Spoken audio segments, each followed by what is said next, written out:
very best in motorsports entertainment, reach for Diamond P Video. From NHRA Championship drag racing to the world of outlaw sprint cars, Diamond P gives you the best seat in the house for motorsports.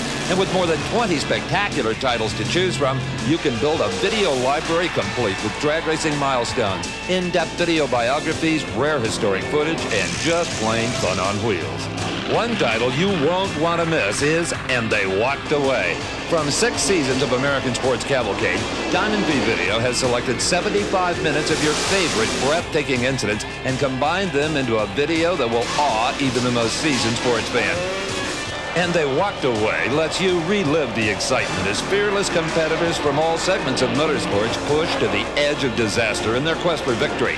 You'll experience the thrill when suddenly something goes wrong. A spin, a crash, a fire, someone crossing over the edge.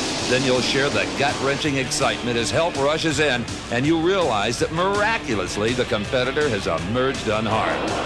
All this plus expert commentary by Brock Yates, Paul Page, and me, Steve Evans, make And They Walked Away a must for video entertainment, all for just $24.95. To order your copy of And They Walked Away or to receive a free Diamond P Video catalog, call 1-800-421-0725. From California, call 818-702-9723. Or send a check or money order for $24.95 plus $3.50 shipping and handling to the address shown on your screen. Visa and MasterCard are accepted. CODs are not.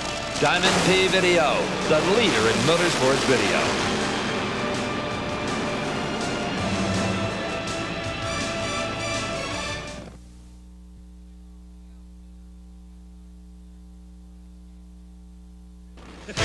The personalities. The competition, that's for the machines.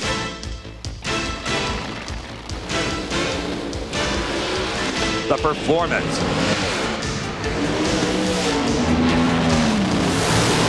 The risk.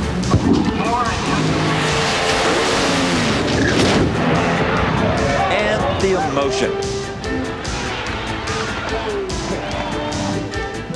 All combined to mark the 1980s as the next installment in Diamond P Sports' Decade of Thrills series. It's Decade of Thrills 2, the thunder of the 80s. Join us as we take an intimate look at the events that shaped the course of drag racing and defined America's understanding of all-out performance and excitement. Hello everyone, I'm Steve Evans, and for the next 90 minutes I'll be your host as we examine NHRA Championship drag racing in the decade of the 80s. Now, to describe the 80s as all-out racing excitement would actually be a bit of an understatement. Wouldn't you agree, Snake? No question about it, Steve. Hello everyone, I'm Don Perdone. Once again joining Steve Evans to have a look at our Decade of Thrills through a driver's perspective. I'll examine how aerodynamics and horsepower and safety has affected the competition and the machines in drag racing. So sit back, relax, and enjoy as Don and I take you through Decade of Thrills 2, the thunder of the 80s. We pick up our Decade of Thrills at the 1980 Gator Nationals. Kosti Ivanov, the green car at the far line, he thought he had problems until he saw what was happening to Lenin Brogna. And when it hit the guardrail, Steve, see, the fuel tank blew on the car, and boy, does that cause a fire. And no, Daddy had no brakes at this point, which is why he runs right into a finish line timing system light. Lenin Brogna, for all things considered here, actually a pretty lucky guy. He was not injured at all. The race car, it was a mess. Sure was, Steve, but right away the car is out of shape when it left the starting line. Made a terrific right-hand turn, and boom, it hit that guardrail. Bingo, big-time fire. That's about as hard as I've seen a funny car hit the rail in a long time. Really. Car went into a tire shake, which is normal for funny cars, and generally when you shift the car into high gear, the tire shake will stop. But apparently this one had its front wheels off the ground, and as I shifted it, that's all I can remember. The following year, Lenin Brogna retired from active drag racing and now pursues a very successful career in motorsports public relations. Well, at that same Gator Nationals, Don Perdone, you had, well, the quickest ride of your career at that point. Your car was in the opposite lane, and it was flying to a new national record as Dale Foley was shut off in the semifinals.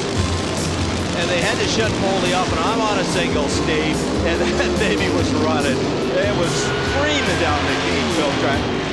Congratulations. This deal's getting really serious, isn't it? You got a lot bigger smile this round than you did the last one. Yeah, it's coming around. You know, we just got to run so damn hard to make it perform, but got to do what Whatever it takes, you know.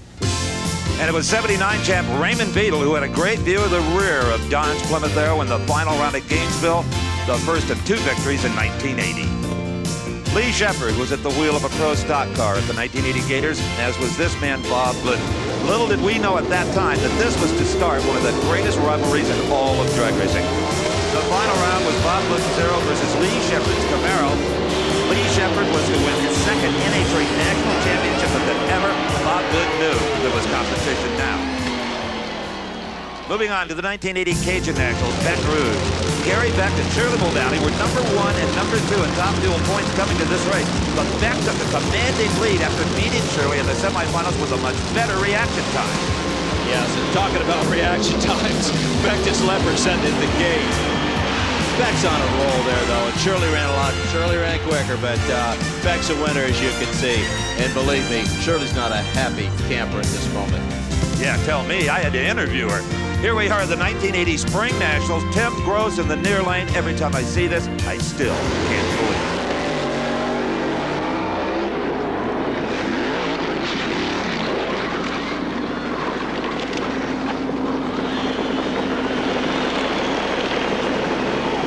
Tim Gross came out of that hale and hearty, not a scratch. Unbelievable. And to walk away from it, or should I say run away from it, I can't believe it either.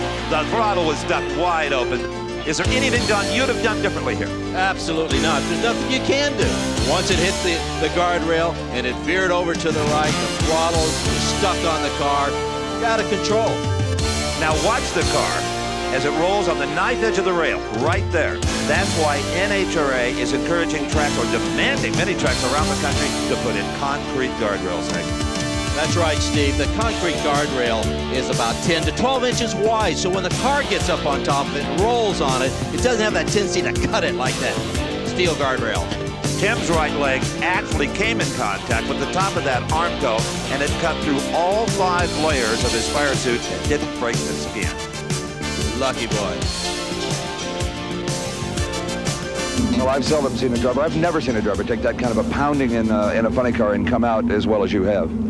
Well, I don't know if that deserves an award or not, but I would say that I could see that I was definitely in trouble. The throttle was stuck. I attempted to lift up the throttle, and when it came around, I knew I was going to hit the guardrail. So I just tucked myself in as best as I could and tried to ride it out. It's never easy when a racing partnership breaks up, but if the partners were also romantically involved, it can be absolutely brutal. That's Connie Collada. I put a maximum effort on the starting line driving because it's strong, and you know, I feel that I can drive as good. I think I can actually drive better than what she can. He's kidding himself. He learned a lot by working with me, and I don't know. He's a pretty good driver. You really concentrated on the tree this one, didn't you? I couldn't lose this one, you know. I'd never lived it down, really. Go back to Mount Clemens, Michigan, they disowned me. When Shirley met Connie at the 80 Springs, there was a lot more than points and prize money at stake. Bob Glidden was beginning to wonder how long he was going to keep that number 1 on the side of his race car, because Lee Shepherd had won 4 events in a row. But at Columbus, the Glidden fans could relax for a change. Bob defeated Lee Shepherd in that far lane.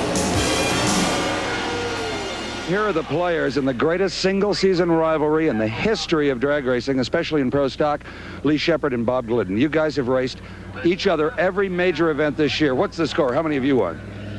We've won 5 so far. And that leaves you with? Only 2. You know, I've seen you guys at the head of the lanes just like this quite a few times this year. You're usually kidding each other, joking around. You're deadly serious today. This is a very important race for both of us.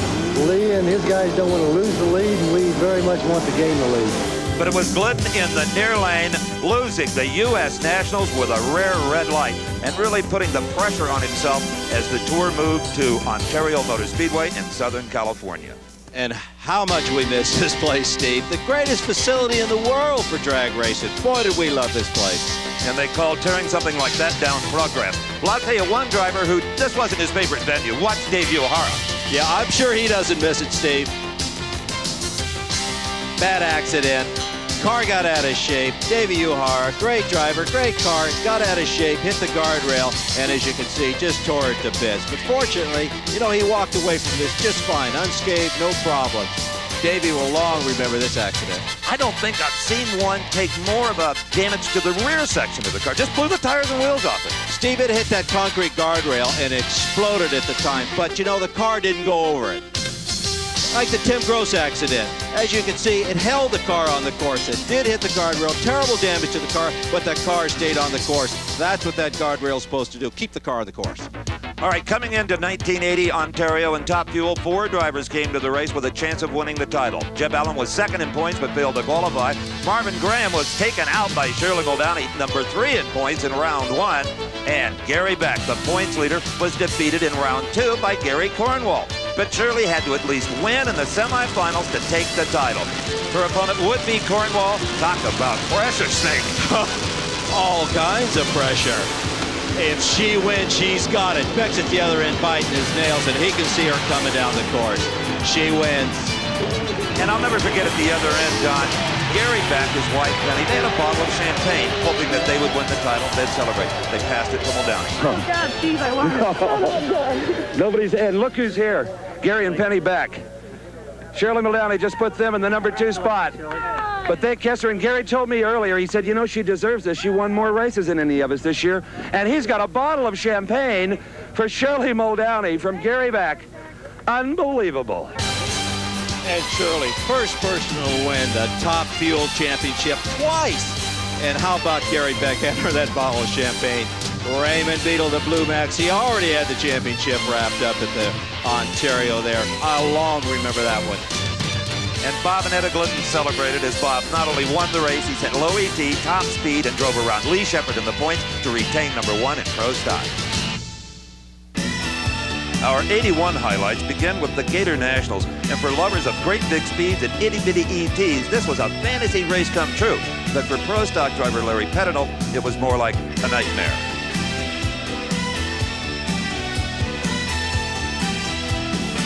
That one pushed the engine right back in his lap. The real star of qualifying, and maybe the entire event in many ways, was Jeb Allen.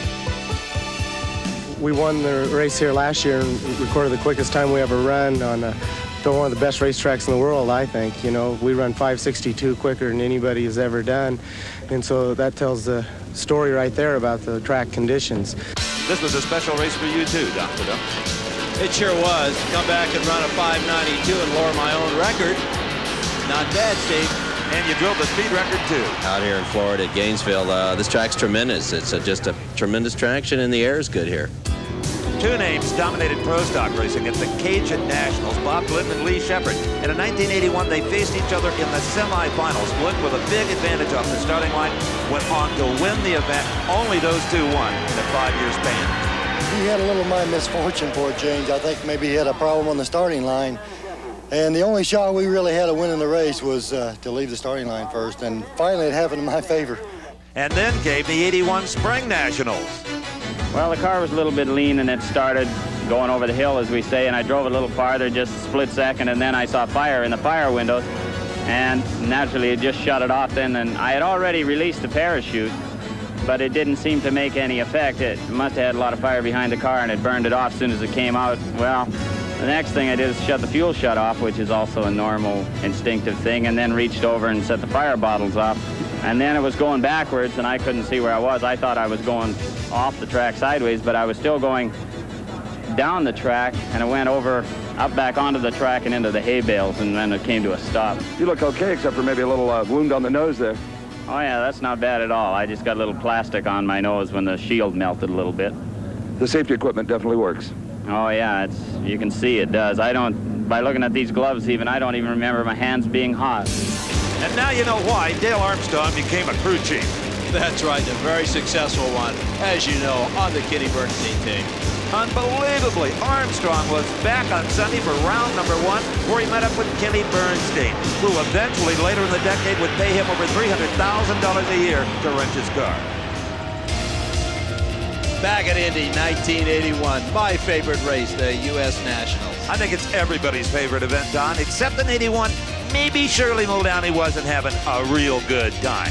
She thinks that she got some bad parts that led to 3 complete engine explosions. And although she won in round 1 here, you can see big problems still.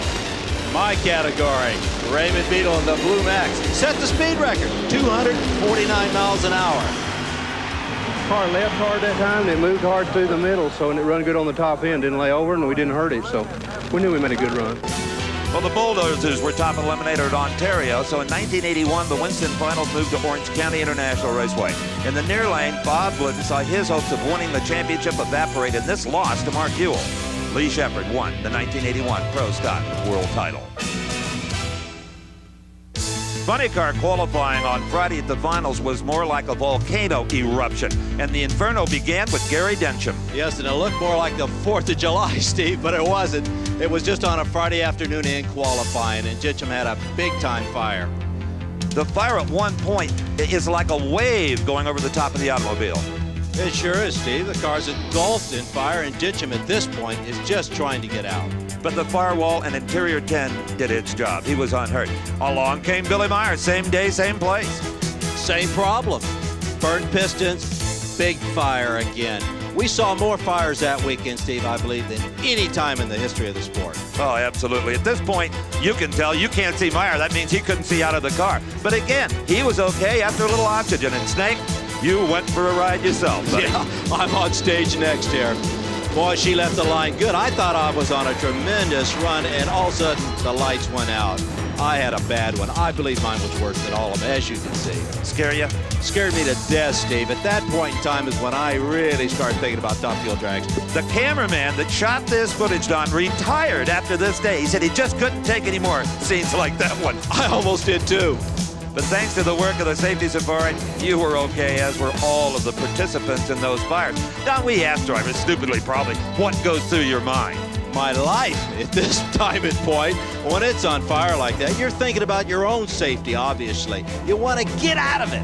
It's hot, it's burning, it's the last place you want to be.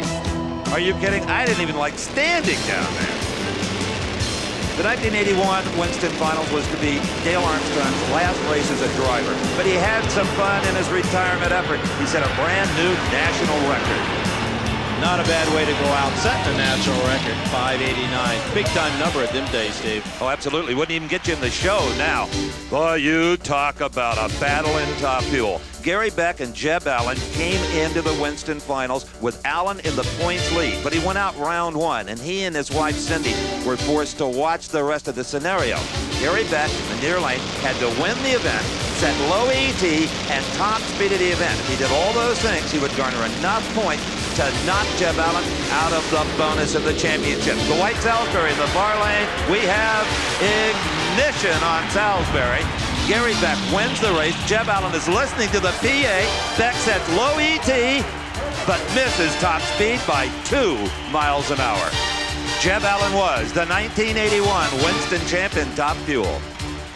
Hey, Gary Beck, first car into the 550 bracket. Big number.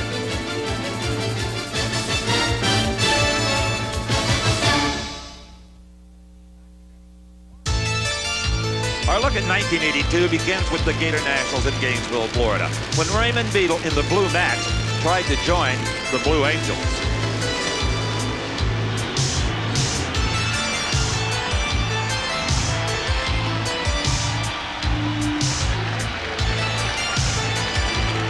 And believe it or not, for the fans, the best was yet to come.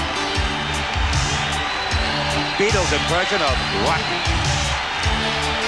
Yeah, here's what happened, Steve. Knowing Beadle, car left the starting line, and he's a great driver, but it got away from him. I think they were a little overconfident that weekend. Car got loose, got sideways, got upside down, and made a slow roll. Hurt my feelings worse than anything else. What happened? We couldn't tell from where I was down the car there. went out, and it shook a little bit, and it had like a slow drift, and I thought I could bring it around, and it just dug in on the one side, and when it did, it just flipped it. There's nothing I could do. I got to say it was my fault. I stayed with it a little longer. You know, we was trying so hard to win that round. We've slid around before and had no problem, but like I said, it just dug in. The 82 Gators found a shining new face in the winner's circle, Canadian Frank Hawley, who would go on to win the 82 Winston title. Well, the money went to where it was needed the most in this particular final. Boy, I'll tell you, and it's about time. Okay, a happy Frank Hawley, as you can see. Our congratulations to Austin Coyle and Pat Minnick and all the gang from Chicago, Illinois, the Chi-Town Hustler. Don, has there ever been a better top fuel rivalry than the man, Don Garlits, and Shirley Muldowney? Never. Rate Don Garlits as a driver, starting line driver. Off and on. I've seen him exceptionally good, and then I've seen him where I couldn't believe. I thought he was really late. But, we're all guilty of that one time or another, but I would call him marginal. Big Daddy marginal? Well, that's what she said, and she's the one that had to race him. It was Shirley Muldowney in the near lane of the 82 Gators. The fans, the Florida fans, on their feet, but they would be disappointed as the title went to Mount Clemens, Michigan. Shirley Muldowney just one notch in her gun on the way to the 82 Winston Championship. And boy, Steve, she's not afraid to get a little bit of controversy. Ask Lucille Lee. Oh, boy, what memories we have of the 82 Spring Nationals. Lucille Lee earned her way to a final round berth against Shirley Muldowney, and the fur flew. Shirley was hot when Lucille got a single in round 2 because Jeb Allen didn't show. I'm 3 motors in the hole right now, and at $20,000 a whack. I could borrow one from another racer, but when I had to go race them, would I blow up their motor, or what would I do, go borrow somebody else's motor at that point in time? So right now, I just feel it's the best time to throw in the towel. I don't like it. No one else likes it. No, you should have enough faith in your car, your driver, and your ability to go out and run for the money, like the boys do. And that's what we've always done until this year. So I don't know. There's a lot of conversation that Jeb Allen, in that he was using your engine, was being used to block for Lucille Lee, and that the car is not really broken, and he has pulled out to give Lucille a single and more points. Well, Steve, the best way I know to put this, and it makes us look bad now, but 3 days ago when Jeb's sitting over there on his tailgate, he has no motors, he's broken, he's out of money. Nobody else in the place would help the boy. And in the semis, Gary Beck racing Lucille Lee. Gary's off to a great start. Lucille smoked the tires. Beck had the race won. Shoot game open. Lucille's luck continued. Well, it looks like Mark Dennis and the crew have a lot more work to do, because you had to stay with it this time. They can't criticize you for winning the race and staying on the motor. Oh, that was great. Well, here we go. The moment a lot of people have been waiting for, an all-girl final. Yeah, I'd like another shot at that. That's just what she said. I'll bet. You think the lady in pink was seeing red when Jeb Allen didn't race Lucille? When they took the broken motor out of Jeb's car and put it in Lucille's, she was on the moon. Have you seen what's going on down the road here? I know exactly what's going on. They are taking the motor out of Jeb's car, right? The motor that would not run the round he had to race Lucille, and they're putting it in Lucille's car. So it's another bye. There's an awful lot of people that are helping out down there. Is it? Those are the people that got beat. They have nothing to do with their time, so they are over there. That's a good place for them. Do they enjoy being part of that thrash, or do they want to see Shirley Muldowney lose? I can't believe that. Well, I'm sure they want to see me lose. And she wrote down every last name. In the final round, though, Shirley Muldowney just punted Lucille Lee right out of the park. And I'm glad my name wasn't on that list, Steve. Well, in the heat of battle, everybody reacts differently. When it was all said and done, though, Shirley Muldowney couldn't have been more great. Lucille has a long ways to go, but I think she is a credit. I like her. She's a nice lady, and she should be able to do her own thing. I think she'd be better off. Ah, those were the days, Snake. The sweet days. Moving on to Indy 1982, Joe Amato found out that nitro isn't quite as forgiving as alcohol. Of course, he went on to have a tremendous career in the category. Yeah, this looks like a grenade. I don't know. It's made a lot of noise. It sounded expensive. I've never heard it quite put like that. Sounds expensive. It is expensive. And I believe he's going to hear that same expensive sound here in a minute, Steve. Losing the blower again in round 1. Went through a lot of problems, Amato, getting started. And Joe's weren't the only ears that were ringing. Here against Gattel at near lane. Kaboom for Billy Williams. The parachute burns off instantly. Williams thinks, oh no, not the blower and the race car too. Watch this fancy bit of driving. He's trying to save the car though, Steve. He's trying to keep farther damage from the car by not getting into the catch net. At Indy 82, Gary Beck was a headline maker. The blue car in the near lane, the first to run under 5.50 seconds, or 5:48 to be exact. We know the thing. Real car's been real strong the last 3 weeks, and I'm real glad for Larry Minor to have a great running car like this. But the boldest headline of them all was reserved for Don the Snake Prudhomme. In the far lane, Prudhomme, with the record sitting at 5:73, runs 5:63. If I was back home and I heard this was going on here, I wouldn't believe it, but I'm driving the car. and I'm here to tell you the car's doing it. It's an incredible racetrack. It always has been here, and you know, it ran a 73 and come back with a 63.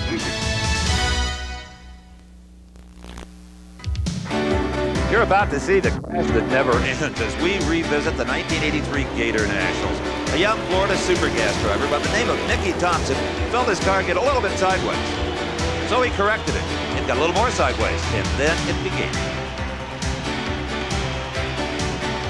You don't have to be a Raymond Beal in a Blue Max funny car to do this. You can do it in one of these too, Steve. Oh, very easily done.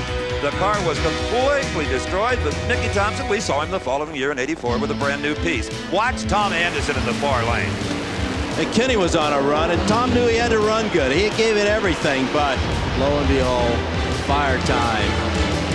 Watch how long it takes to get the car stopped, Steve. That's the important part. The fire came out, and he got that chute. The chute's trailing behind the car, won't stop it. So now he's just on his rear brakes only, and he wants out of that baby. He did a great job of driving, Don, but not such a good job of getting out. That was a rough one. That's one of the hottest fires I've seen in a long time. Are you okay, first of all? I think so. I might have some blisters on the back of my neck. I'm okay. Just couldn't get it stopped, you know? I mean, I had the brakes all the way back. They won't stop when they get the tires burned off. Well, unfortunately, Anderson wasn't the only one to flick his Bic. In the far lane, it was John Forrest racing Mike Dunn. Forrest red light, but he doesn't know it. He never saw the Christmas tree. He just stays with the throttle. And he could have shut it off, Steve, and he had a fire at the same time. And watch the driving job he does. That Forrest, tremendous driver. He wants to get that car stopped, get it off to the side of the track as quick as he possibly can, and get out of it. You know, I see drivers at the other end. It takes them a minute just to get unbuckled. When they're on fire, they can do it in about 2 seconds. But you don't want to take the seatbelts off before you come to a stop, Steve. John, you okay? Fine, Steve. Again, the safety equipment. What would you do without it? Save my butt. What could you do? It's true what they say. Speed doesn't win drag races. But if you run the fastest speed ever recorded, as Shirley Muldowney did, it can sure make you smile.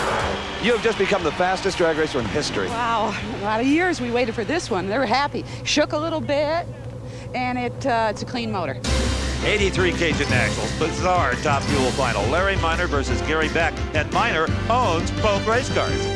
It's an interesting concept, really. I mean, with the car I'm driving, we're after the World Championship, so I got to go for the win. I need the points to cover up. We're not always going to have our day, you know. We're going to have to suffer through the ones where we get beat too. And Larry, you own both cars, and you won a world title for him as bad as anything. That's right, Steve. Well, you know, who knows? I know I can't beat Gary Beck flat out driving. You know, everybody says, well, you know, what if it comes out to it? But, you know, I'm going to race the car. You know, I'm a tenth to 2/10 slower than him. But, you know, we're not going to throw the race, but I'm going to just give it the best shot I can. But what neither man considered was that Gary Beck might break, and Larry Minor might not be able to slow down. Larry Minor, the reluctant champion. As Beck said, that trophy will look just as good on your mantle as it does on his. I guess I can get one. All right, you've seen some smoke. You've seen some fire. You ain't seen nothing yet.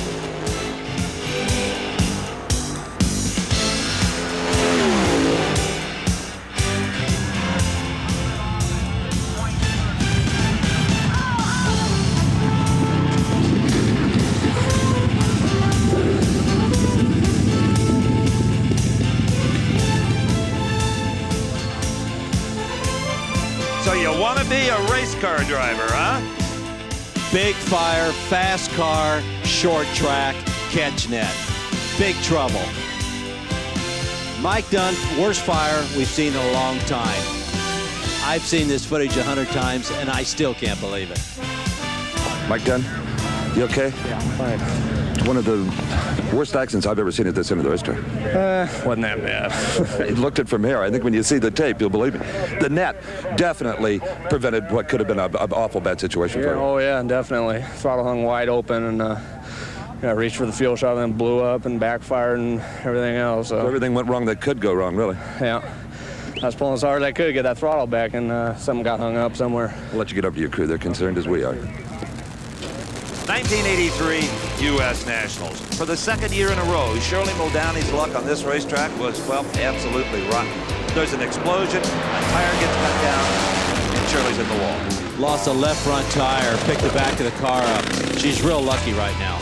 But it was the last thing she needed, considering that she was in a very tight Winston points race with Gary Beck, and the car suffered some severe damage when it got into the guardrail. Shirley Muldowney, again, was okay.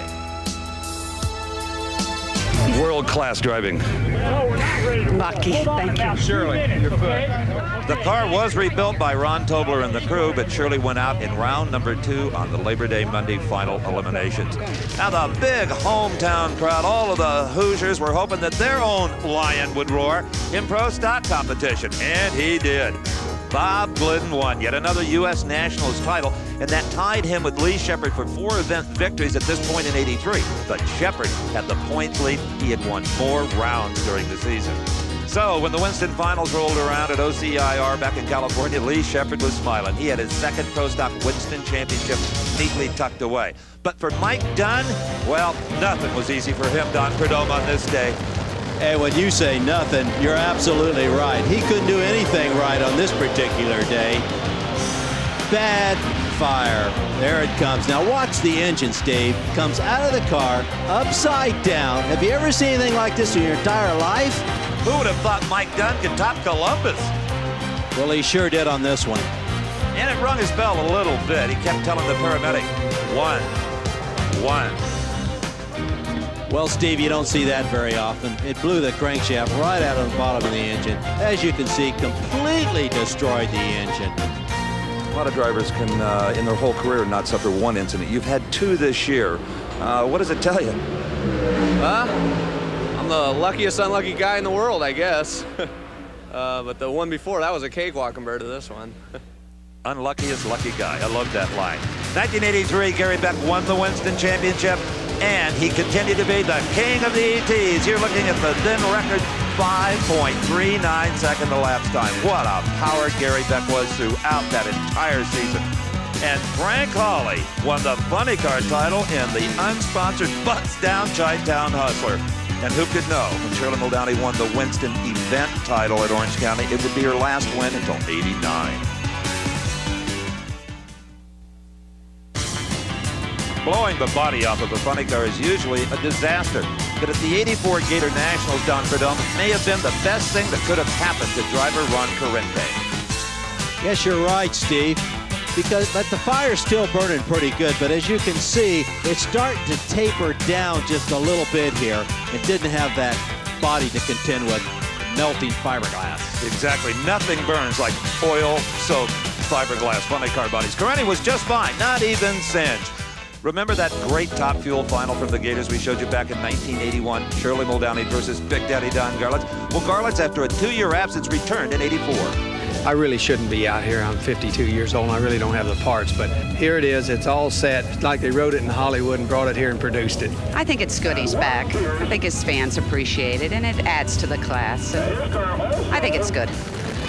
Don't let that 52-year-old man fool you. Yeah, Shirley was on a great run there, but you can see something failed in her car. Of course, Garlits went on for the win. And the crowd went bonkers in Gainesville. The '84 Gators was interesting from another perspective. A lot of new performance enhancements. The first computer we found on Gary Beck's car. Boy, this has become an indispensable tool, Don Prudhomme. It sure has. It's really changed the sport around, and Beck was the first to have it. How about the Amato wing, the setback on the rear wing?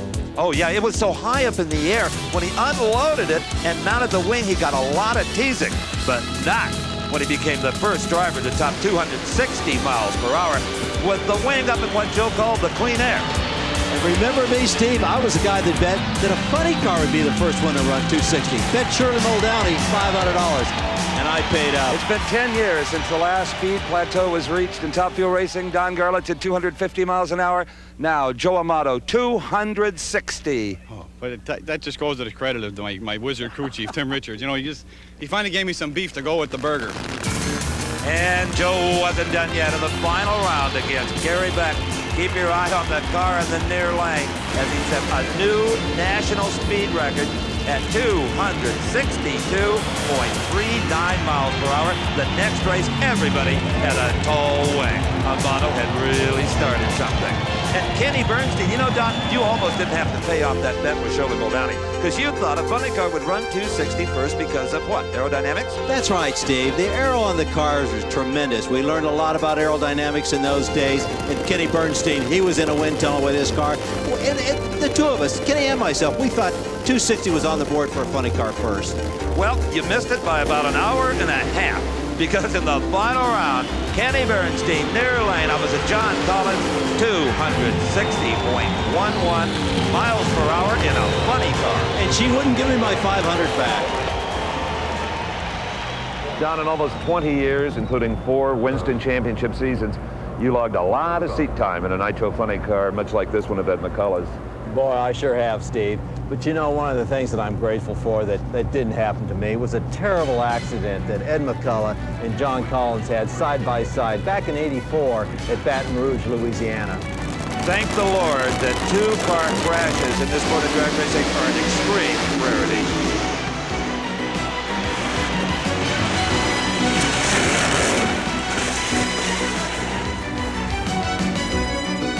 We've seen some bad ones. That's a bad one, Steve, especially when 2 drivers are involved. And Collins was broadsided. He didn't even know what happened. McCullough knew he was out of shape, I'm sure. The only thing that could have made this incident any worse had it happened at higher speed. McCullough's car immediately went into tire shake, and I believe he lost vision. And at that time, it was too late. He was already across the track into Collins' lane, and I don't have to tell you what happened from there. They both collided, and pieces went everywhere. And here's an incredible moment when the fuel tank is shredded on the guardrail posts and the other driver slides through that fire. What must have been going through their minds? It actually sheared the whole front of the car off, catching the fuel tank at all. Boy, you don't see him like this every day. And the grinding sensation for John Collins as he slides upside down in his virtually totaled race car. Notice the fuel pouring out of Collins' car. Luckily, that didn't ignite. They were both dazed, shaken, damn glad to be alive. Ed, how long does it take to get a Baton Rouge incident behind you mentally? Well, Steve, you know, that's probably something that I will never forget. It's just like, you know, they say you get bucked off of a horse, you got to get on and get going again. It's the same thing, but believe me, when it comes time to, right after an incident like that, it comes time to get back in the car, you think about it a lot. But once you get a run or two under your belt, you know, you forget about it. I don't like to talk about it. I don't like to see it on tape, but it happened. I'm over it. Steve, that's the attitude you have to have.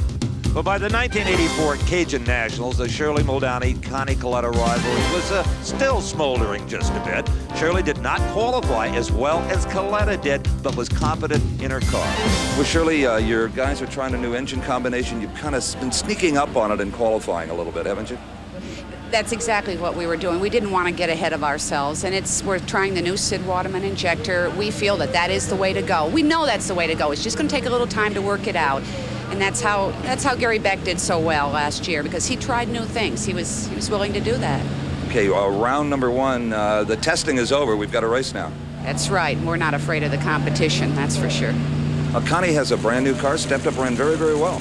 Yes, he did. He had a good day yesterday. Let's see if he repeats. Usually he doesn't. And in this case, she was right, Don. Yeah, she loves to get those little digs in. You notice right at the end, and Kalitta had trouble. Couldn't get the car out of reverse, and crew is working on it frantically, and Rod Tobler can see this going on. He's sending Shirley to the starting line. And Buster Couch, the starter, looked on as long as he felt he dared. Worried about Shirley getting too much heat when Kalitta got it out of reverse. Shirley left the starting line, and Conrad was furious. A big break at that event for Shirley. Had Kalitta not had problems, he probably would have taken her measure. She had big trouble herself. And did she ever. Look at the oil and fire pouring out of the car at the finish line. Meanwhile, back at the starting line, a furious Connie Kalitta appealed the decision to the judge, Buster Couch. Appeal denied. And that's a man you don't want mad at you, the starter. Well, cooler heads prevailed, or the fight might have been better than the race, if you know those two. And for the second year in a row, the top fuel final came down to Larry Minor and Gary Beck.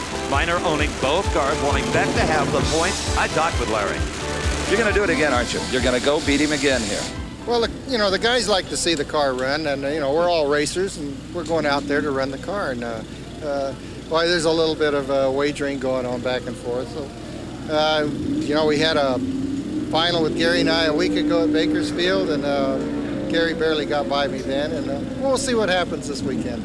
Well, between superchargers and ground-up funny cars, you probably spent about $100,000 this weekend. What fun. We don't want to talk about that. My dad might be watching this. Of course, Larry Minor owns the Etna-Color funny car in both of these dragsters that met in the final round, and it was Gary Beck wire to wire, even though the boss tried to make a race out of it. You bet. 84 Spring Nationals, top fuel qualifying, Connie Coletta. Brand new car, and for some reason the chute didn't open on the car. This is no Mike Dunn incident, but he did get into the net, hurt the car just a little. But he took the net head on, and that's the way NHRA anyway says you're supposed to do it. Rather than trying to avoid the net, get him bouncing on those big tires and maybe flip him upside down. Connie Coletta was fine, and the car wasn't that badly hurt either. Just another tangle with the net at Columbus. In round number 2, Gary Ormsby from California met up with Shirley Muldowney. And of course, nobody could know it at the time, but this would be Shirley Muldowney's last run in competition until 1986. It was at the Grand Nationals in Montreal in June of '84 that Shirley suffered a devastating crash. Massive injuries were involved in a crash at over 245 miles per hour on a qualifying run.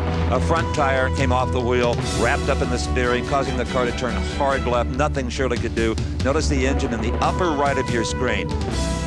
Shirley was terribly hurt, the 3-time Winston champion, suffering badly mangled legs and feet in the crash. It was a sad moment for drag racing. I was back in California at the time, Steve, and we heard the news over the phone. We didn't know if she was going to make it. They said it was that serious at the time.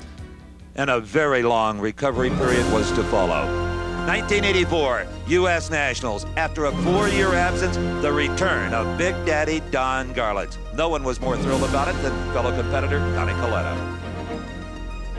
Garlits did awful good. I'm really surprised to see him come back here. Not sure going to be fun to race him. It's a shame we don't have Shirley to race here because it makes it a whole bunch of fun to race against her. But Gar's back, and I hope he stays. Well, we came here with the intention of winning the race. You know, of course, anything can happen in a race, but I mean, we wasn't here just for the beer. And if he was, Big Daddy would be the one recycling the cans. He flat waded through this field. First to feel his sting was Shannon Stewart in round number 1. Then in round number 2, it was Howard Haight's turn to find out why they call him Big Daddy. In the semifinals, tougher competition, Larry Minor. But nobody was tough enough for Big Daddy in '84 at Indy. Then the final against Connie Coletta. And boy, was it a final. Coletta was running real good, but Big Daddy pulled it off. I've had a wonderful weekend, and I've enjoyed myself tremendously. It's been great to be back. And it was good to have you back, Big Daddy. Oh, yeah, it was at that point that he got the fever again. And the stars were apparently out of line again. For Larry Minor and Gary Beck, the 2 teammates, you know by now who's supposed to win, but it doesn't happen that way. Larry Minor beats Beck. That gave the Winston Top Fuel title to Joe Amato. Well, you've had a wonderful year, and you wear the World Championship beautifully. Yeah, we're looking forward to the next race now, I guess. We're glad to be the world champion. You know, Tim Richards really came up with all the good power whenever we needed it, and he was good enough to overcome some really bad track conditions, and we're glad to have a world championship. In qualifying, Don Prudhomme, a nice guy named Phil Hobbs had a really bad idea. Yeah, no rear wing for a starter. Couldn't plant the back of the car down. For some reason, he thought he could get away with that, but as you can see, he didn't. This is one of the strangest rides I've ever seen a driver make. First of all, he's on the wrong side of the guardrail at this point.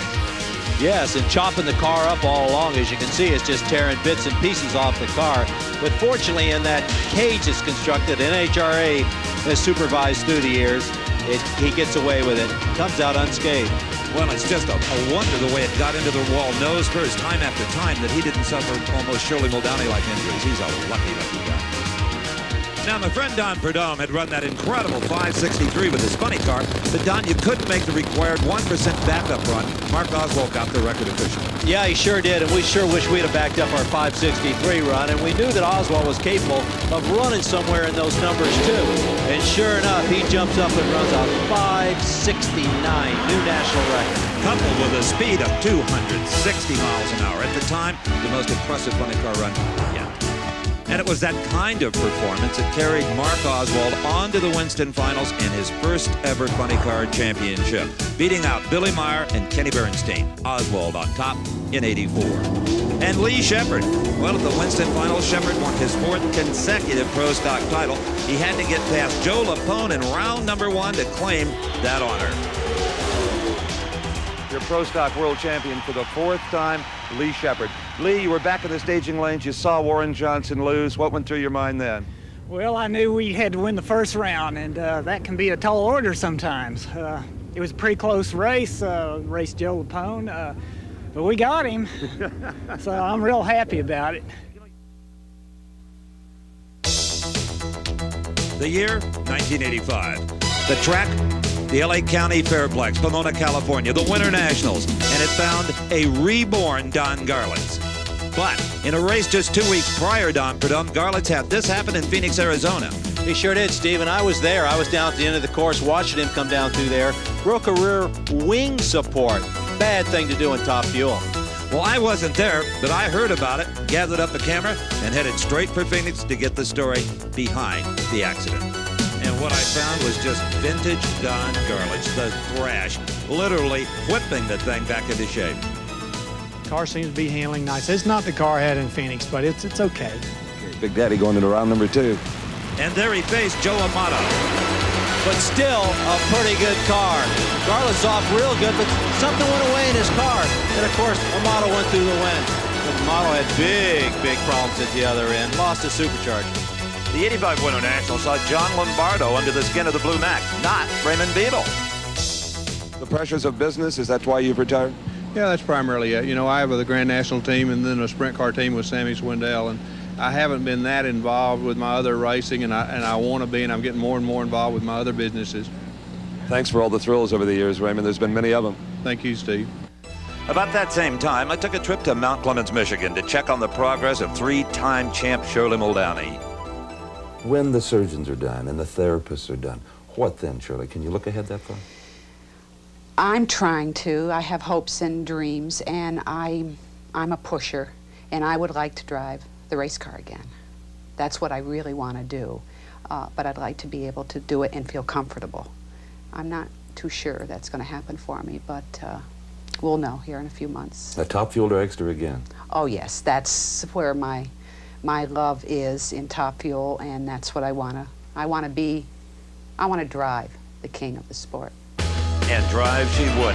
What happened in the funny car final to Al Segrini? Snake, he won it, but with this. Blew a clutch out of the car. And that's titanium sparks you see there, Steve. Lost the clutch completely. Between the Winter Nationals and the Gator Nationals, the sport of drag racing suffered an irreplaceable loss. Lee Shepherd was killed in a testing accident in Texas, and at the Gator Nationals, the qualifiers in Pro Stock lined up in a missing man formation. The pole left open for this man, Lee Shepherd.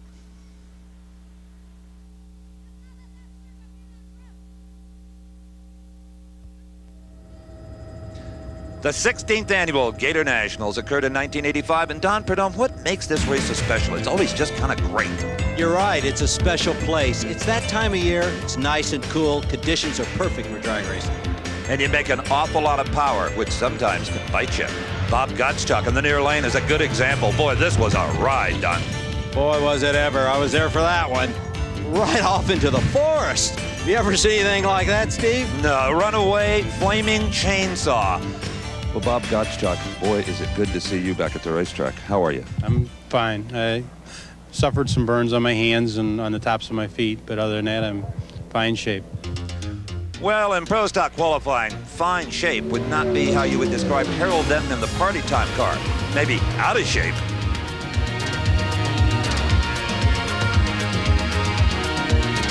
It made a perfect straight run, and just as it got through the finish line, it felt to me like maybe the right rear tire went down. The chute came out, but it would never recover. It began to get a little crossways, and I got it back 2 or 3 times, and then next thing I knew, it was going around. Best thing that happened for Harold was getting off in the dirt where those great big rear tires couldn't dig in like they will on pavement and flip him in for ends like that kid Mickey Thompson. Don, can you tell by watching if a run might be really good, like a record? Kenny Bernstein here, 564? Absolutely, Steve. The car was really hooked up, carrying the front end. Buddy, he was on one. Yeah, you can tell in that first 60 feet, generally, if a run has any potential. Kenny Bernstein into the record books at the 85 Gators. At the 85 Cajuns, Gary Ormsby, the veteran, ran up against the rookie, the kid from Miami, Darrell Gwynn, who had just moved into the Nitro ranks after having won the 83 Top Alcohol Dragster World Championship. Ormsby crossed the center line, and the kid had his first ever win light. We know that we weren't going to win races right off the bat. We're still at a learning stage right now, but we'll take them as we can get them. I'll tell you, we don't plan on winning these first couple races, but anything can happen. Could you see Gary Ormsby? He was having big trouble across the center line. Yeah, I saw him right next to me. Yep, we were all having troubles. It's anybody's race once you get in the field, though. At the 85 Spring Nationals, Chevrolet fans were delighted to see the Rear-End Morrison Camaro that Lee Shepard drove to the 83 championship reappear with Bruce Allen behind the wheel. And in his initial effort with the team, he made it all the way to the finals.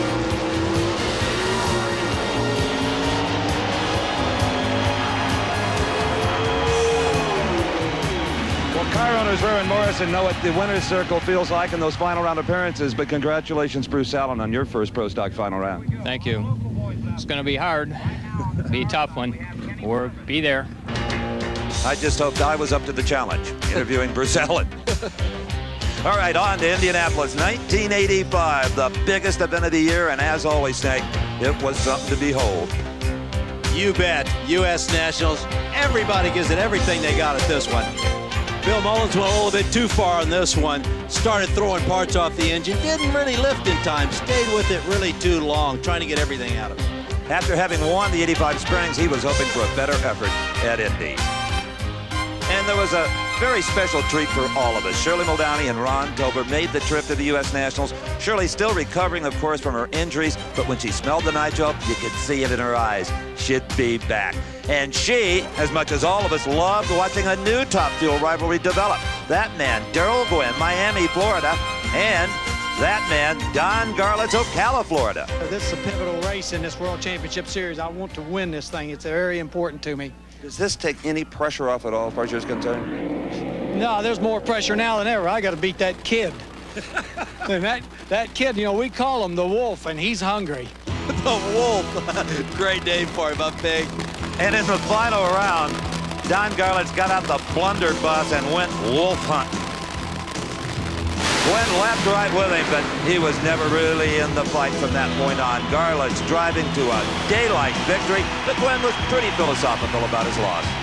We don't have the experience that Don's got. Nobody does. That's true. But we're happy just to be here with the experience we've got of less than 6 to 8 months. I've got to thank everybody that's been a part of this race car because it has been motivating. The Wolf's Day would come. For Don Garlits, the Winston Finals was a beautiful, sunny Sunday afternoon. He owned the Top Fuel Championship yet again, and the crowd loved him for it. Same event. Gary Beck met up with Gary Ormsby in the Top Fuel final round. Now, Gary Beck won, but not because Ormsby wasn't willing to sacrifice parts and pieces.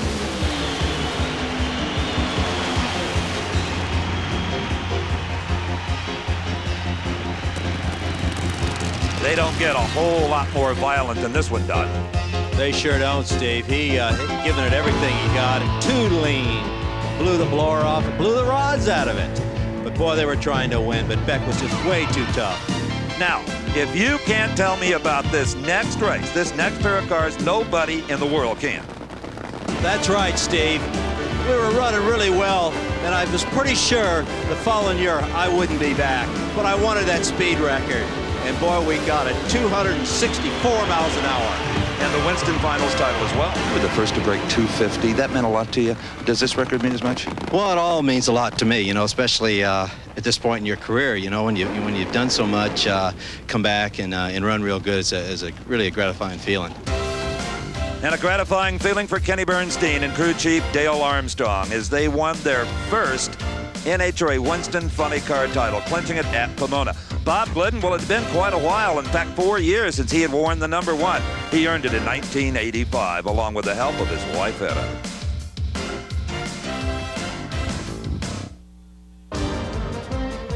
The '86 season got off to a furious start at the Winter Nationals in Pomona, especially for Ron Corrente in the far lane in his brand new funny car. Much like John Collins back in Baton Rouge in the incident with McCullough, Corrente had absolutely no idea that Dave Uehara had a stuck throttle and was going to try to drive right up his tailpipe. Oh, that's a bad one. The throttle apparently was stuck, and he just couldn't do anything about it. Got out of shape, got behind the car with a stuck throttle. Bad shape to be in. And then very alertly down towards the end, Davey kind of dirt tracked it to a stop with both the tires smoking. He was okay. His first concern was Ron Corrente. He also was uninjured. It sure was. The throttle apparently stuck on the car after he got over in the other lane. Real bad accident. This one could have been big time serious. And neither driver had any blame for the other. They were just both relieved to have all their body parts still attached. All right, now you want to see a brave man in a funny car. You watch Ed McCullough in the near lane, because that Oldsmobile is going to do something just flat awful.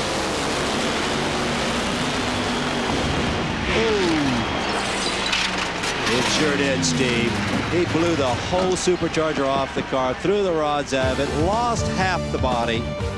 And here we go. The car suddenly blew up on him. Ace had no idea what was going on at that time. The lights went out. I talked to him right after this one. Boy, he was shaken up real good. Lost the car. Front half of the car is still attached, as you can see. Best thing that happened in the accident is he lost the back half of the car, kept the fire off of him. But the fire still nibbling away at his gloved hands. She was back.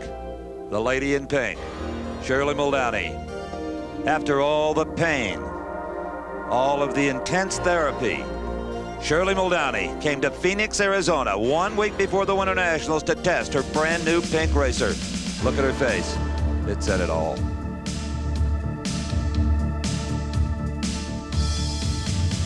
Collecting her thoughts now, Steve. Getting her helmet on, getting set for the car for her very first run down the quarter of a mile after that tremendous accident. The car left the starting line just fine for her, and she's just getting the feel of the controls again, getting used to being back in the saddle. And back at Pomona, who should she meet in round one? Of course, Big Daddy.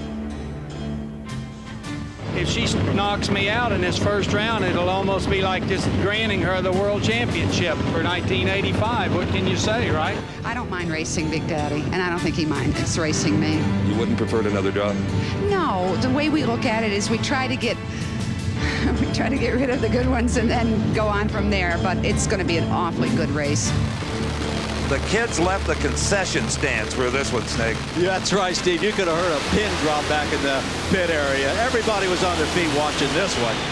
Boy, Shirley was right in there until the engine expired. Don Garlits went on to round number 2 and passed. But when he got to the semis, there was that man he referred to as the Wolf, hungrier than ever.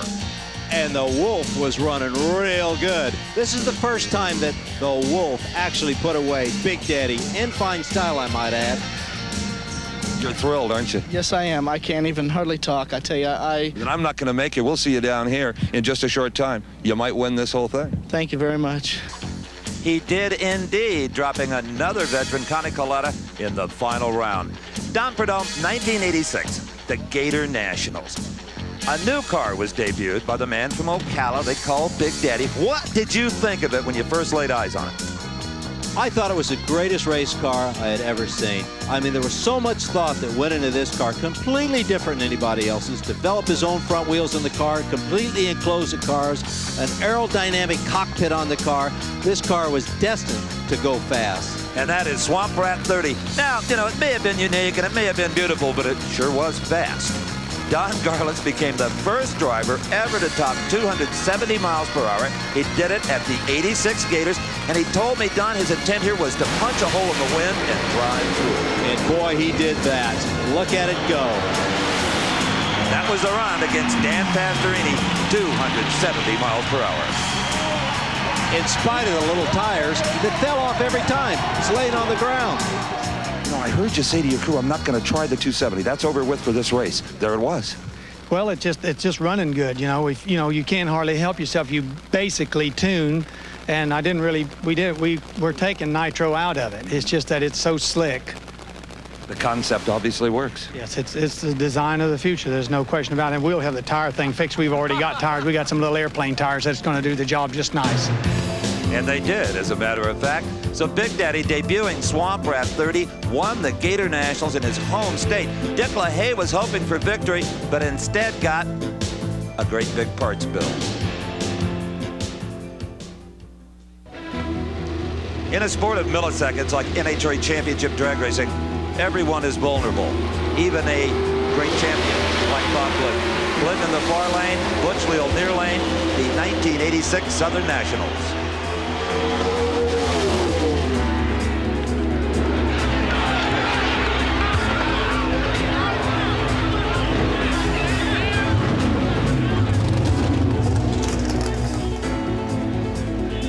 One can only imagine the terror that Etta Glidden experienced on the starting line, watching her man go through that agonizing crash. And this was the first time that Bob Glidden had a funny car style roll cage in his car. Really helped him. In my opinion, it saved his life, no question. I don't know what happened. I felt the back of the car come up and it went over, and I just put my arms around my head and I was just in there riding along. And then he got the hug of the century.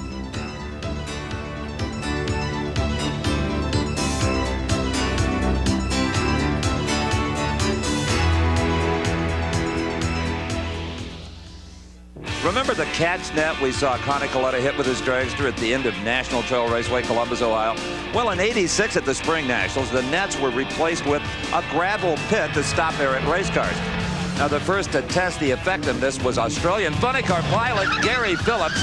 He just had way too much momentum and did a little high-speed roto-tilling in farmer Herb White's front yard. Well, if you're going to crash, that's the way to do it. You want to go head first, engine into it first, get the momentum of the weight in there. And other than the fact that he wasn't injured, it was not a good eye for Aussie Gary Phillips. And Gary is not totally depressed. You see, he didn't own the car. Moving on in '86 to the Summer Nationals, where there was action in all three of the pro categories.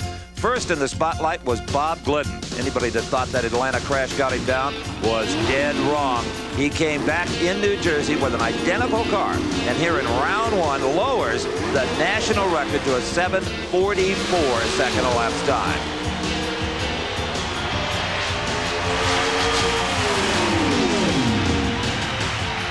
Funny cars were having their problems, Snake, especially Scott Coletta in the far lane up against Kenny Bernstein. Yeah, he sure was, Steve, and he's off. And guess what? Boom! He blew the body and all off it. Another funny car fire. Blew the supercharger off it, rods out of it, but he's coming to a safe halt. What does that cost? $30,000? $30,000? Body, supercharger, motor. That he was okay. Now, all of that pales in comparison to what you're about to see. Don Garlits in the near lane. Swamp Rat 30, the first car over 270. One of the first to ever flip completely over backwards. Now watch this. Nobody at the starting line knew if Don was conscious or not. When the car headed back up the track, they scattered. The throttle was actually stuck, Steve, and finally he got the engine shut off, or it could have came all the way back to the starting line. And Snake, the frontal aerodynamics thought to be so neat at Gainesville may have contributed to this flip over backwards deal. I agree, Steve. Not enough downforce on the front end, and the car actually flew. And even Garlits said, take a look at this, that once it gets at that attitude, it's like a big spoon. That's right, Steve. Once it gets that high in the air, it gets underneath it. There's no saving it. But if there's one thing that kind of salved the experience, Big Daddy knew he had just been really spectacular. Big Daddy, you okay? I'm just fine. My feelings is hurt is all. And the world's quickest and fastest dragster took a bad hit, too. Yeah, it turned over backwards. You've had some harrowing experiences, but that was an unusual one. It was very unusual. It, you know, it just, I knew it was gone. It got so high, and then it wouldn't come back. You know, I backed out of it early, but it didn't make any difference. It was accelerating too hard, and even though the throttle was off and everything, it didn't make any difference. It caught wind underneath it. Any chance of repairing this car? No, his car can't race at this event. I'm not that crazy. I disagree with that statement, actually. I think he might be if he thought he could have saved it. And now, Texas Motorplex, 1986, the Chief Nationals. The racetrack was in many ways the stars. The first of the stadium-style drag strip. The Pro Stock Final, it was late in the day. Warren Johnson red-lighted. Bob Glidden won his 50th career victory. Bob and Etta Glidden have won their 50th NHRA Pro Stock title. How do you feel, babe? Great. And more important than that, some points towards a world title, huh? Yes, yes. We feel really fortunate to be in this position right now after the year we've had. Well, crash and all, Bob Glidden went on to win the 1986 Winston Pro Stock Championship, a year he'll never forget. Kenny Bernstein won his second consecutive Winston Funny Car Championship, thanks to much new technology developed by his crew chief, Dale Armstrong. And Big Daddy Don Garland, blow over or not, won the 1986 Winston Top Fuel title, his second consecutive. The only man to ever do it back-to-back.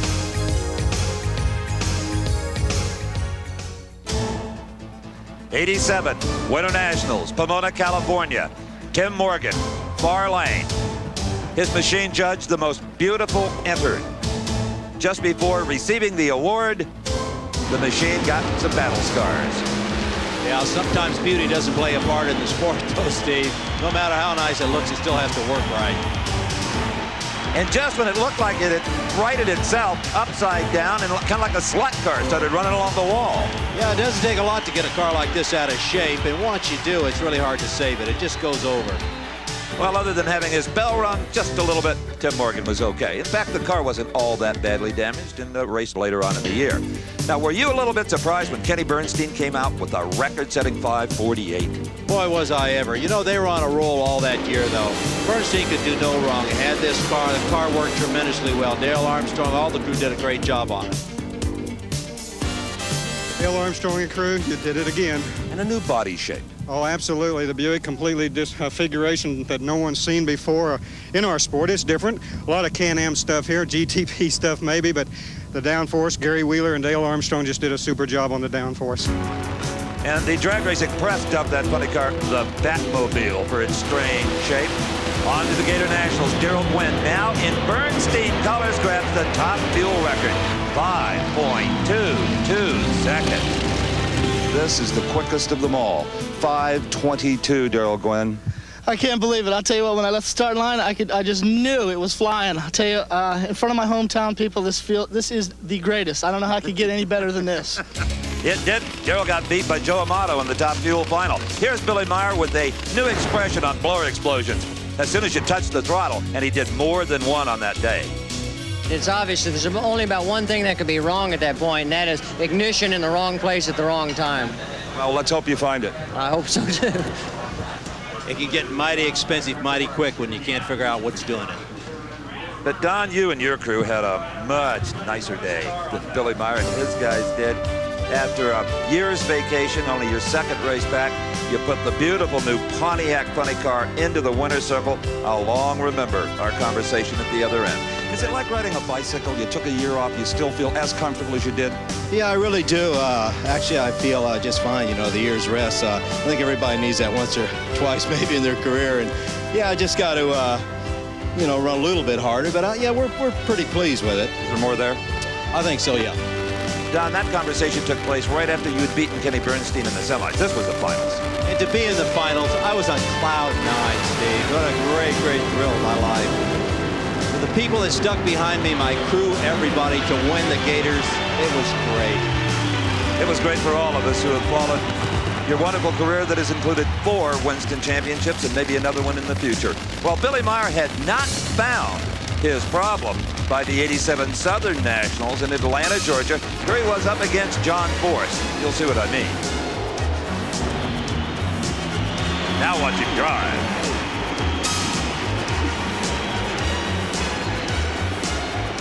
Meyer was a Texas State go-kart champion when he was about 15, and you can see he still has the skill. Well, he put that to good use. The 1987 Cajun Nationals saw the debut of what was to become another intense rivalry among the top fuelers. Joe Amato and this man, Dick LaHaye. They were to battle all through the season for the Winston Top Fuel Championship. Dick LaHaye's been working hard all year, joined the Larry Minor team, and he stood a shot at that title now. The best he ever had. And Joe Amato found out that as well. It was Dick LaHaye up the Cajuns by a matter of inches. The cars are so bunched together with Darrell and Joe and Garlits and myself, and now I've moved ahead of Garlits into number 3 spot, and, you know, it's going to be a heck of a season. We're not even halfway through it yet. Well, Dick LaHaye didn't stay in the 3rd spot in points very long. Spring Nationals, Columbus, Ohio. It is LaHaye in the winner's circle over Gary Ormsby. Crew chief daughter Kim and her brother Jeff exchange palms on the starting line after that one. 87 Summer Nationals, LaHaye, near lane, really helps his points cause by setting a new national record, 5.17 seconds elapsed time. That's worth 200 bonus points. The fans love Familia LaHaye in Englishtown, New Jersey. But it was Joe Amato, record or not, who kept the points lead by winning the final from a tire-smoking Dick LaHaye. The feud was on and would continue for the rest of the year. After the Summer Nationals, Don repaired Swamp Rat 30 and announced it would be donated to the Smithsonian Institution. Don Prudhomme, you should have been there that night. Big litter off in D.C. only Big could do something like that. I tell you, there were some paralyzed tourists walking by the Smithsonian. And, of course, he built a brand new car, Swamp Rat 31. A little more streamlined in the front, a little different concept on the nose piece, canopy, and basically just a nice replacement car. Well, 30 will be long remembered. I'll remember it a long time, you can bet on that. When Don Garlits rolled to the starting line for the 87 North Star Nationals against old Nemesis Gerald West, he couldn't know that this was probably going to be his last run in NHRA competition. It was Gwen winning on that day, Garlits heading off on the Nats Race Tour that he does so much of, and this was Spokane, Washington. Yes, Steve, 1 week later, same thing in Englishtown, carrying the front end down in the lights, but this time it was much more serious. At a much higher speed. This happened to be his last ride also in a Top Fuel dragster. Well, we think it'll be, but you never know with Don. He suffered some broken ribs and that one was in pain for quite a while, but has made a complete recovery. Here's a weird deal, Don. Watch the near lane. Ooh.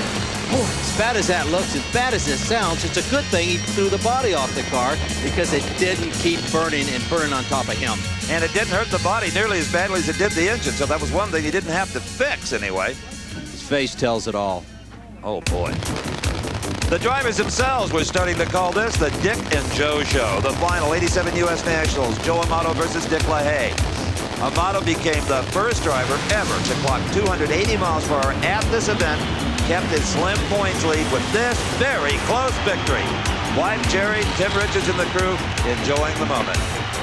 Tim told me it was going to be real tight, he said, but you're going to have to weld them to the tree. You know, we've been driving real good all day, and I've been just concentrating a real lot on the tree. And I've been getting real good lights, and, you know, I've gotten my eyes picked out the last race, so I came here with the idea that I know I was going to have to do real good, and thank God they gave me enough power to do it. Don, as we look at the new Top Fuel dragster of Kenny Bernstein, it's interesting to compare your and his career. You're both moving to Top Fuel dragsters in the 90s. You both won 4 Winston Funny Car titles. That's right, Steve. And we both decided to get out of it, too. Because I can remember back in '87 when Kenny Bernstein had a tremendous fire. You know, he was going for another world championship and didn't think nobody could stop him, matter of fact. And lo and behold, he had a tremendous fire back in the Keystone. That's right. That was in 1987. He wasn't as invincible as maybe we thought. That's right, Steve. I'm sitting right behind him in my funny car watching him, and he started throwing something out the left side of the car, blew the engine up, and of course it was engulfed in fire. He was completely out of control, didn't have any idea where he was at. This one really rung his bell. The competition thought so long, Kenny, for this race. They were wrong. The car was back ready to race. You know, with the success you've enjoyed this year, 7 victories, the World Championship will again be yours. Was there any temptation to just throw the wreckage in the truck and take a week to come back? No, there really wasn't. In fact, it was never even discussed. When Dale went down and looked at the car in the swamp and thought it looked pretty good, let's go fix it, let's come back and do some battle, and that's the way we operate. And it's that kind of drive that has made this team the success it is, I guess. It really is. It takes that, and the guys are just great, and all the friends that helped us, and Carl Ruth and Gwynn's and everybody else, but that's what it takes. A lot of people have been up all night. A lot of people up all night, and a lot of friends praying for us. We appreciate it, too. The Winston Finals, Pomona saw the final act for '87 in the Joe and Dick Show. It came down to Joe Amato and Dick LaHaye for the Winston Championship. A season-long battle. It might have well been done in one race, Snake. What a way to end up the championship. Pomona, California, last round. And I talked to both the crew chiefs before they did battle. Kim, your feelings, the World Championship on the line. Well, we're just going to try to run the best that we can, and hopefully it won't smoke the tires. And whatever the outcome is, we're real happy with the year.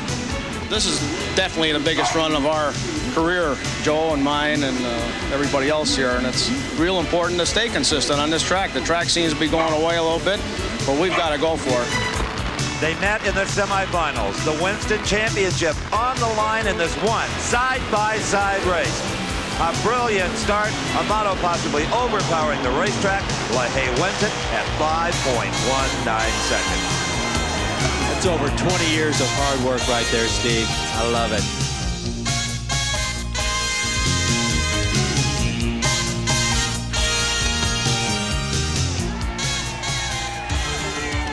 On a cool, gray weekend in February 1988, the NHRA again transformed the LA County Fairplex into a drag strip to host the traditional season opener, the Winter Nationals.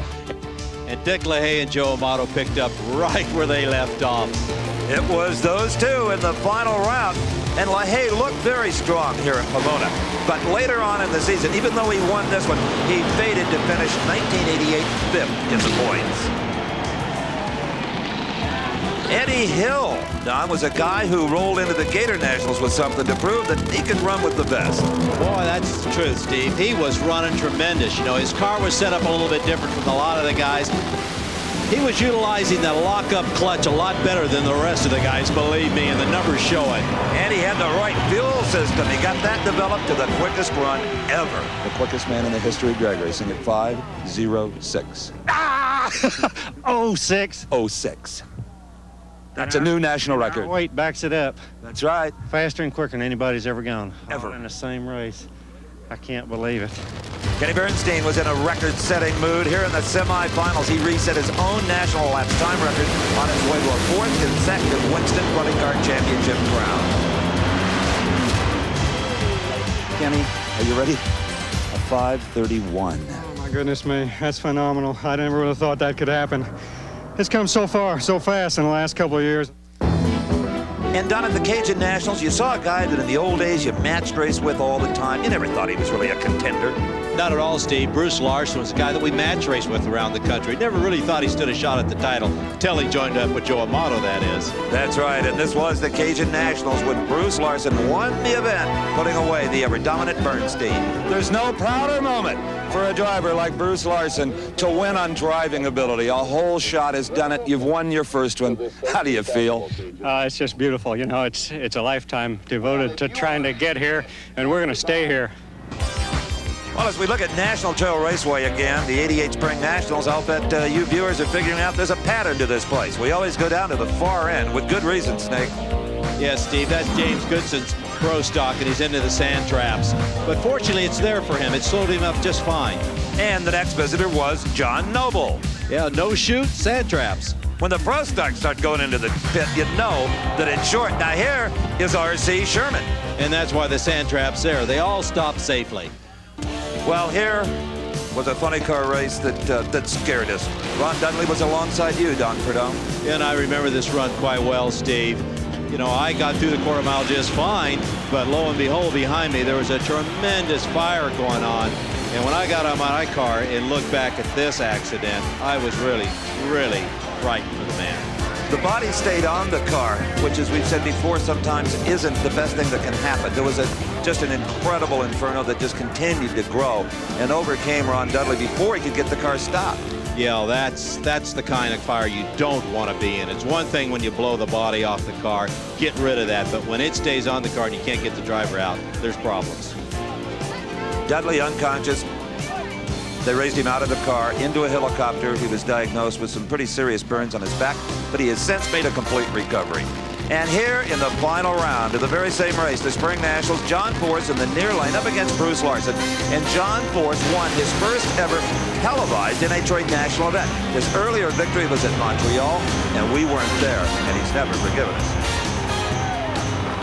It's really amazing. Driving these race cars is something, and I did the dry, and Coyle looked in and said, we're in trouble, buddy, and all that's left is the dashboard. Can you believe planning on a dashboard to win a race, and I flipped a few buttons, and that old heap worked. I can't believe it.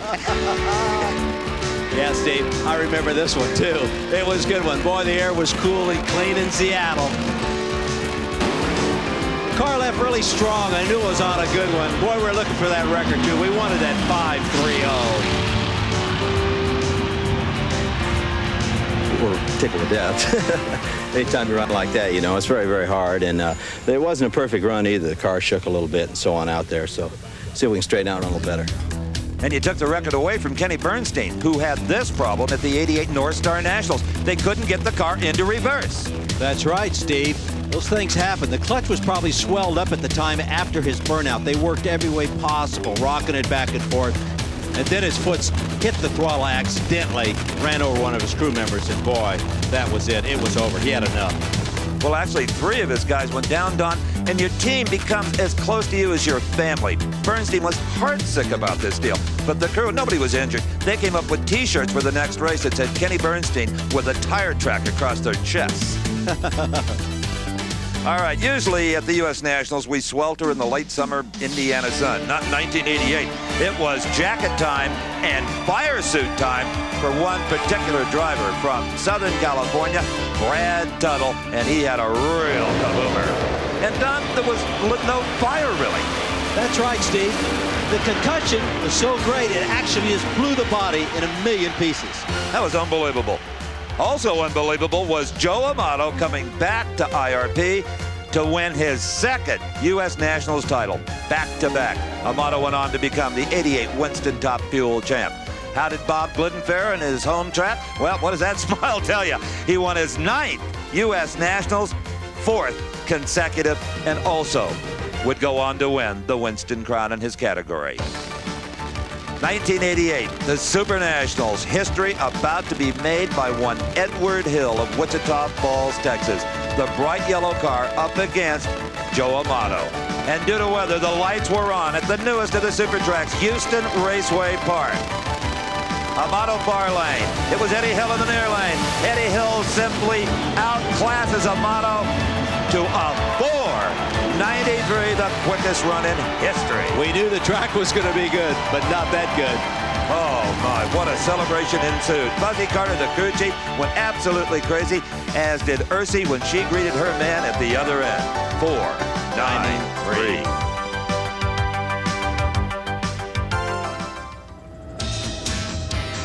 The 1989 Winter Nationals, the season-opening gathering of the clan, saw the drag racing world poised for speeds over 290 and many EPs under 5 seconds. You know, Don, I have been around motorsports as an observer as long as you have been a competitor, and I still find the long, slippery, sexy Top Fuel dragster as exciting a race car as there is on this planet. You know, I agree with you, Steve. But you know, you really got to talk to the people that own this baby, Eddie and Ursi Hill. They went through a tremendous accident in '89 at the Winter Nationals. And the crowd was really anticipating a number from the Texan after that 4.93 in '88 in Houston. What they got was this. An oh my God, upside down backwards flip. Eddie Hill was okay. And Don, as we look at this again in slow motion, there's absolutely no doubt as to what caused this. That's right, Steve. It lost a front wing. In other words, the front wing slipped back and the car took off just like a plane would do. It was completely out of control. There was absolutely nothing he could do with it. So that front foil is supposed to provide downforce. Instead, it was just the opposite. That front wing is as important as the rear to keep the car stable on the ground. Just a spectacular incident in the life of Eddie Hill. And as it flew, it just peeled like a banana. It sure does. All the pieces come off the car, Steve. It just flies apart. Those are magnesium body panels. They're the first thing that goes. I talked to Eddie in the on-track hospital. You feeling okay? Yeah, I don't think I got hurt at all. Banged my knees just the tiniest little bit, and I got a little pain right here, but I'm looking awful good. So many pieces of these race cars are your best friends, Don Prudhomme, and that parachute has got to be one of them, as John Force found out in round 1 at Pomona. When your best friend turns on you, you're in trouble. That's right, Steve. And as he's approaching the quarter mile, he's thinking everything's okay until he tried to open the chute. No chute. The handle apparently slipped in the car, a chute malfunction, and into the sand pits he goes. It looked for a second like maybe he thought he'd try to swerve and avoid it, and thought, nope, let's take her head off, and he turned turtle. I said, put her in the sand, but I never thought she had dug in. That baby dipped on me, hooked the nose, and what a ride. Your family's down here, John. Let them know you're okay. I'm okay. He enjoyed it. Absolutely. That's John Forrest. What do you expect? Well, another man had a moment he'll never forget, but this time on the positive side. Conoco at a near lane, the first to top 290 miles per hour. He must have thought he was in his Learjet. Oh, man, what a pass that was. 290. To be the first is magic. Now, in the Funny Car Final, we maybe didn't know it at the time, but the man in the far lane, Bruce Larson, was throwing down the gauntlet to Bernstein. You're not going to win 5 Winston titles in a row. That would break the tie between you and my friend the Snake. That's right, and believe me, we all knew all about Bruce Larson. He was on a roll. Oh, absolutely. Bernstein smoked the tires even though he had a whole shot off the mark. All right, now we move on to the 1989 Cajun Nationals. And if you've got small children, you might want to hide their eyes on this one. Look at the near lane. Oh, that is R.Z. Sherman. And when it was all over, that was still R.Z. Sherman. He did not get hurt in that accident. Couldn't keep the car out of the left guardrail. And then once it hit the left guardrail, then it was out of control. And I remembered, the last thing I remember was seeing the right guardrail coming. When I look out of the windshield, I saw the right guardrail coming straight at me, and I knew I was flying. And I said, this isn't going to be pretty.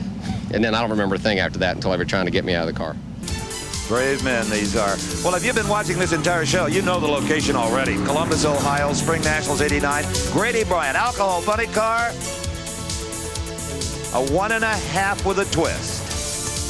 There's not too many options there, Steve. It's either go across the street or go into the sand pits. Grady Bryant was okay, and the car even repairable. Just had to put a new front half on the chassis. Well, the beautiful Red Rocks could only mean one location. The all-new for 1989 Vandermeer Speedway. Some $4.5 million pumped into this facility to make it one of the finest in the sport. And Don, you were in the far lane against Don Gay Jr. We were both a little too close to this incident. We sure were. And this one I'll long remember. And so will Don Gay Jr. The car bounced off the guardrail. I could see him out the corner of my eye that he was in trouble. But I didn't think it was that big a deal, Steve. I pulled in down at the end of the course, and by the time I got out of my car, he was completely engulfed in fire. When you got out of your car, Don, I was standing down there, I live down there, and you said, where's Don Gay? And I pointed at the car right about this point, and you started to run to it. My main concern is the man was still in the car, and all I could think about is, by God, let's get him out. And then a fire bottle exploded. Blew the fire bottles off the car is what happened. And the safety safari did just a great job, and I jumped in to try and lend a hand to do what I could do for Don Gay Jr. Well, you were dressed appropriately, obviously. Still had all your driving gear on, and you were a great big help in getting that young man out of that car, into the ambulance, later into a helicopter, and he is making a full recovery. In fact, the very next day, we got this video at the hospital. A little worse for wear, but all in all, he was in pretty good spirits and very grateful to even be talking. The 1989 California Nationals, Gene Snow, Fort Worth, Texas, far lane. And something fell off the front of the car and came back and blew a tire out is what happened, Steve, and it made a tremendous right-hand turn into the guardrail. Knocked him out. Absolutely. He was unconscious at this point, and that's just as well because he didn't see the conclusion to the slide right into the tire-wrapped telephone pole. Gene was pretty badly banged up and suffered a broken collarbone, but was back in competition in just a few races. Now, this is the same event at Sears Point. I mean, this kind of thing continued on and on and on. Joe Amato blows that crankshaft out the bottom of the engine.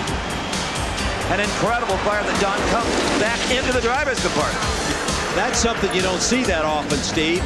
So much fire, it came into the cockpit with him and actually burned his fire suit. So he was much like a funny car driver, anxious to get the thing stopped. And that's the reason the engine's supposed to be behind you. It blew the crankshaft right out of the engine. He left this at the far end as a souvenir for us. Gary Hornsby, who was so dominant in '89, came into his home track, Sears Point, with a good points lead and had a big advantage over Jim Head. And broke a wing strut. The wing actually came forward and lost all downforce on the rear of the car, and it just flew. Hornsby tucked down as tight as he could get into that roll cage. Nothing separating his helmet from the pavement but a thin piece of tubing. Gary Ormsby was okay, and we talked. Steve, I didn't know what had happened. It just took a big turn on me, and I didn't have any idea what happened. It happened so fast, there's nothing you could do? No, there was nothing I could do. Next thing, I was upside down, and I was just trying to stay in the car, keep my hands inside the car. It wasn't the thing I could do when I got upside down. Now, Lee Beard and the crew for Gary Ormsby did not have time to repair that car. They spent $30,000 on a brand new car, went to Brainerd, Minnesota, and trashed in. It was in a power wheel stand. He was out of control at that point, Steve. The car just went off to the left, hit that guardrail, came over to the right, as you can see. Fortunately, he's okay. 2 races, 2 cars down the drain, but still in the points lead. Ormsby went back to his shop, got one of his older cars, took it to the U.S. Nationals, and then on to Maple Grove Raceway, where he and you and I, Don Prudhomme, saw an incredible day of 4-second performance. How about this one, Steve? Joe Amato, Shirley Muldowney. We're going to watch the first side-by-side 4-second run. That's right, and it never happened before, and this place went wild. Shirley Muldowney didn't win, but she was so happy to have been part of the moment, you'd have thought she did.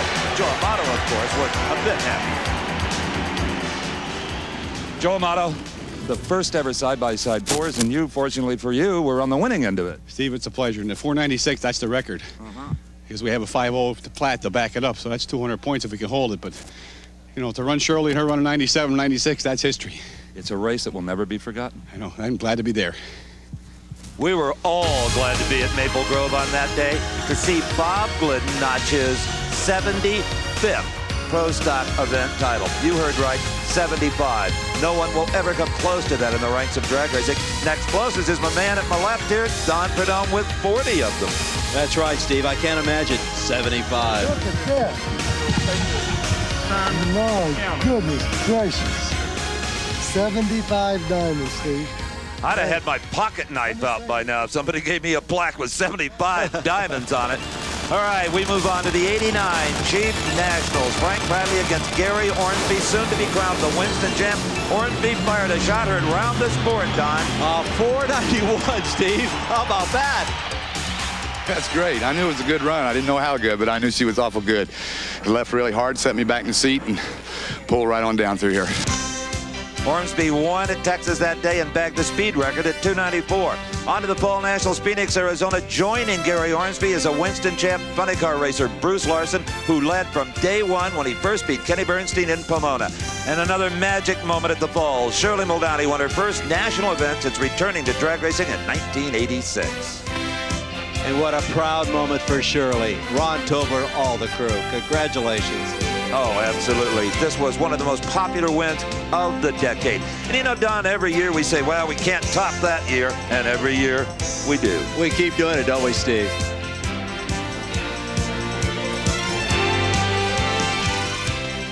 Don, thanks for joining us again and bringing your unique perspective and insight into our look at the decade of the 80s. My pleasure, Steve. But you know, from my experience, the 1980s will look calm compared to the 1990s. I couldn't agree more. And thank you for joining us. We'll see you at the drags.